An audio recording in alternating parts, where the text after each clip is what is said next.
ሱራፌል የሉላን ጓደኛ ያናግረዋል። ይኸውልህ ወንድሜ አንድ ነገር ልንገርህ። ትናንትና ሉላ እሱ ባሌ ነው ያለችህ ካንተ ለመራቅ ስትል ነው። አንተ እንድትሄድላት ነው እንጂ እኔ ባለቤቱ አይደለሁኝም። እኔን እንደዚሁ በቤተሰብነት ነው የተቀራረብ ነው ከኔ ጋራ። እናም አንድ ነገር ልንገርህ፣ እስኪ ስለ ሉላ የምታውቀውን ነገር ልትነግረኝ ትችላለህ ሲለው፣ ጓደኛዋም ማለት ስለ ሉላ እጅግ በጣም ጥሩና ደስ የምትል ልጅ አፍቃሪ ለፍቅር ሟች የሆነች ልጅ ነች። የሚገርም ነገር ያን ጊዜ አረገዝኩ ስትለኝ ምን እንደሆንኩ ባላቅም ግን አላቅልሽም የኔ አይደለም ብዬ ማለቴ እጅግ አሁን እየከነከነኝ ነው። ግን አንተ እንዴት እንደዚህ ልትለኝ ቻልክ ሲለው፣ አይ ስለ ሉላ መልካምና የሆነ ነገሯን ብቻ ማወቅ ፈለኩኝ ለዛ ነው ይለዋል። እንግዲያውስ ሉላ እጅግ መልካምና ጥሩ ሴት ነች። ፍቅር መስጠት ታውቅበታለች። እናም የፍቅር ሰው ናት ይለዋል። ስለ ፍቅርነቷ በደንብ አውቃለሁኝ። ያው ሌላ ስለ ቤተሰቦቿ ስለ ወላጆቿ የምታውቀው ነገር ካለ ብዬ ነው ሲለው፣ ስለ ቤተሰቦቿ ስለ ወላጆቿ በልጅነቷ የሞቱ ይመስለኛል ቤተሰቦቿ። የማውቀው ነገር የለም ጠለቅ ብዬ። ግን እንደነገረችኝ ከሆነ ከአክስቷ ጋር ነው የምትኖረው። አይገርምም? አክስቷ እኮ በጣም ታማለች። ኩላሊት ፊክሽን፣ ሁለቱም ኩላሊቷ ፌል አድርጎ ይኸው እኛ ቤት ነው ያለችው። ብታይ በጣም ነው የምታሳዝነው ሲለው፣ ወይኔ ብስማም ታመሟያ አክስቷ። የትኛው አክስቷ ናት እንዴ? አክስት ስንት አክስት ነው ያላት? አረን የማውቀው አንድ አክስቷ ነው የማውቀው። ያው እሷማ ታማ እኛ ጋር ነው ያለችው፣ አብራ መታለች። እናም እንደውም ኩላሊት የምትሰጣት ልጅ ነበረች። አንድ ደግሞ እሷን እሰጥሻለሁ ብላት ነበረና ገንዘብ አዘጋጅተን ስንጠብቅ እሷ ደግሞ የት እንደሄደች አናቅም። ስልኳንም ስንደውልላት ስልኳን አታነሳም፣ ጠፍታለች። እንዴት እንደሆነ ባላቅም ይለዋል። ወይ ጉድ፣ በጣም የምታሳዝነው በእናትህ ሲል ሱራፌል አከጃጀሉ እሱ ኩላሊት እንዲሰጣትና ብር ለሱ እንዲሰጠው ፈልጎ ነበረ። በዛም ስበብ ደግሞ ሉላ ከሱ ጋር እንድትታረቅና ቤቱን በሱራፌል ስም እንድታዞርለት አስቦ ነበር። ግን እንዳሰበው አልሆነለትም። እሱም እየዋዛ አይደለምና ከዚህ በላይ እንኳን የማውቀው ነገር የለም። ለማንኛውም እሺ እስኪ ከሆነ እንዴት ታዲያ ምን ማድረግ ይቻላል ሲለው፣ ና እንሂድ ወደ ቤትና ላገናኝህ ይለዋል። ታስገባኛለች ብለህ ችግር የለውም በእኔ ይሁንብህ ይለውና ይዞት ይሄዳል። ቤትም ሲሄድ አክስትና ሉላ ቁጭ ብለው እየተመካከሩ እያወሩ ነበር። እኔ የምልሽ ግን ልጄ ቆይ ምን ላይ እየደረስሽ ነው? እንዴት ነው ስለ ሕክምናው ቼክ እያደረግሽ ነው ወይ? ቼክ አድርገሽ ታውቂያለሽ ወይ? እንዴት ነው ጥንስሽ ምን ላይ ነው? ምን ላይ ደረጃ ደርሷል ስትላት፣ ተኝ እስኪማዬ ጭራሽ እዚህ ድረስ እኮ በር አንኳኩቶ መጣ ስትል፣ እኔም እኮ ገረመኝ። እንደው አይኑን በጨው አጥቦ መምጣቱ እንደው ግራ አጋባኝ። ዝም አትዩም? እኔ አሁን ስንት ነገር ፊት ለፊት የተጋርጦ ጭራሽ ስለሱ የማስብ ይመስለዋል የማይረባ ስትል ሉላም ትመልስላታለች። እሺ እኔ አሁን የምነግርሽ የምጠይቅሽን ክትትልሽን እያደረግሽ ነው ወይ ስትላት፣ አክስቴ እኔ አሁን ላይ ክትትል እያደረግኩ አይደለም፣ ስለሱ አስቤም አላቅም። ምክንያቱም ስንት ነገር ፊት ለፊት ተጋርጧል።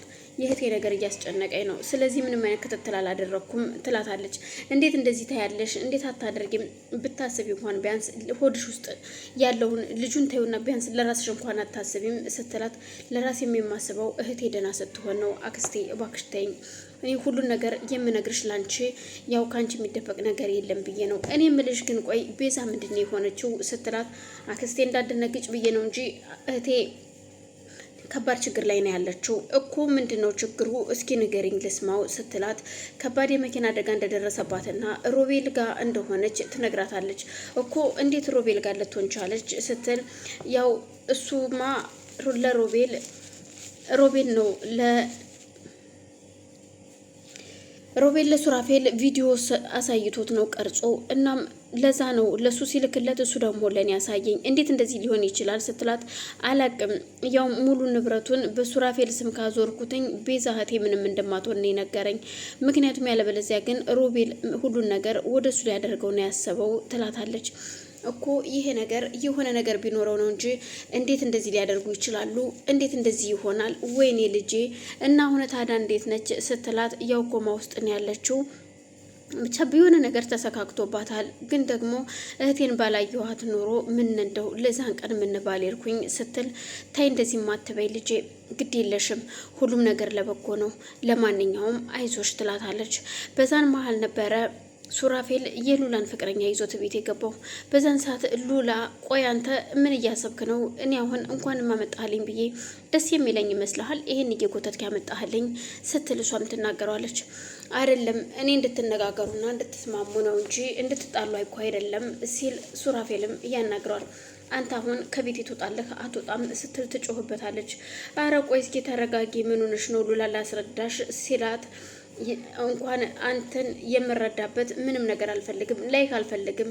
አሁን ውጣ፣ እኔ በዙሪያ ብዙ ችግር አለብኝ። ስላንተ የማወራው አይደለም።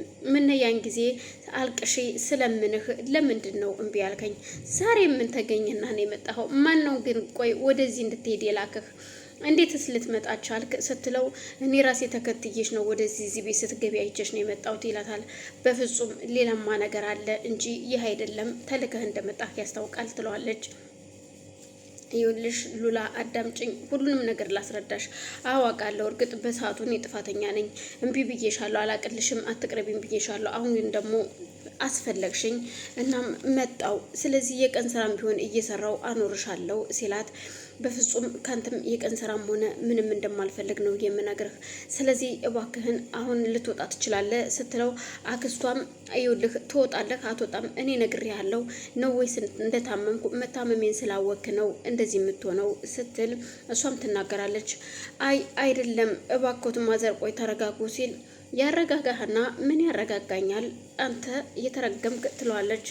እሱም ተነስቶ ለመሄድ ይዘጋጃል። እሱም ሉሊትም እየጮኸች ስለነበረ በጩኸት ነበር። በዛን ሰዓት ግን ሱራፌልም ደንግጦ ስለነበር ምንም ማለት አልቻለም። ዝም ብሎ ከማየት ውጭ አማራጭ አልነበረውም። ፍቅረኛዋም ተነስቶ ወጥቶ በሩን ዘግቶ ይሄዳል። በዛን መሀል ሱራፌልና ሉላ ይነጋገራሉ። ቆይ ምን እያደረግክ ነው ያለኸው? አንተ ምን ስለሆንክ ነው እያጎተት ያመጣህልኝ ስትለው አይ እኔ እኮ አስታርቀኝ ሲለኝ እሺ ብዬ ነው ያመጣሁት እንጂ ሌላ ነገር አይደለም ይላታል።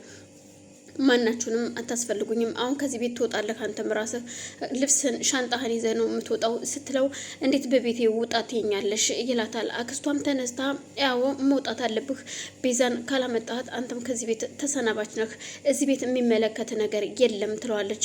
ቆይ አክስቴ ዝም በይ እኔ ላናግረው ስትላት በፍጹም እኔም የማውቀውን እናገራለሁ። ስለዚህ ልጄ ቤዛ የት ነው ያለችው? ትናንት መተሽ ዛሬ እንዴት ነው ቤዛ የምትይው? አንቺ ሴትዮ ግን ልጄ የምትይው ይላታል። አክስትየዋን በጣም ተናዳ ስለነበረ አሁን ከዚህ ቤት ውጣ ስትለው ሉላም ይልክ ሱራፌል አሁን ከዚህ ቤት ውጣሽ፣ አሁን ውጣና ሂድ በቃ ሲረጋጋ ትመጣለ ትለዋለች።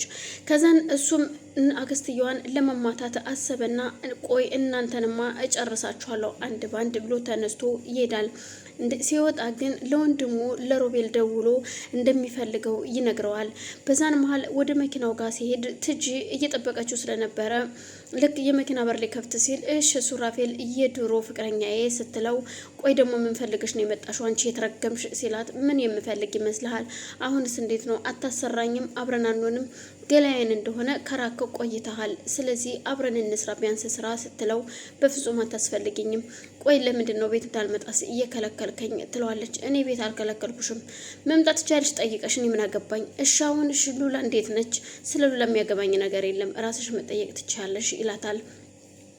አሁን እሺ ዞር በይልኝ መኪና ልግባ ሲላት ወዴት ነው የምትሄደው? እኔም አብረህ እሄዳለሁ ስትለው እባክሽ አንቺ ሴት ዞር በይልኝ፣ እሺ አሁን ምንም ነገር የለኝም የምበላበትም ሆነ ምንም በቃ የምወድቅበትም የለኝም ስትለው የአንቺ የተረገምሽ ይልና ከኪሱ ውስጥ ብር አውጥቶ ይሰጣታል። አሁን ከዚህ በኋላ ዞር በይ ከሊን ካጠገቤ ሲላት አንቺ የተረገምሽ ሁለተኛ እንዳይላይሽ እዩልህ እቤት ተመልሼ እመጣለሁ፣ ከዛ በኋላ ግን እናንተ አብረን ነው የምንሆነው፣ እሺ ቤዛ የት ነው ያለችው ስትለው በዛን ሰዓት በንዴት እሱ መኪናውን ዘግቶ ተነስቶ ይሄዳል። የሄደው ሮቤል ጋር ነበር። ለሮቤል ሁሉ ነገር ይነግረዋል። አክስትየዋና ሉላ ከቤት እናባረራለን እኮ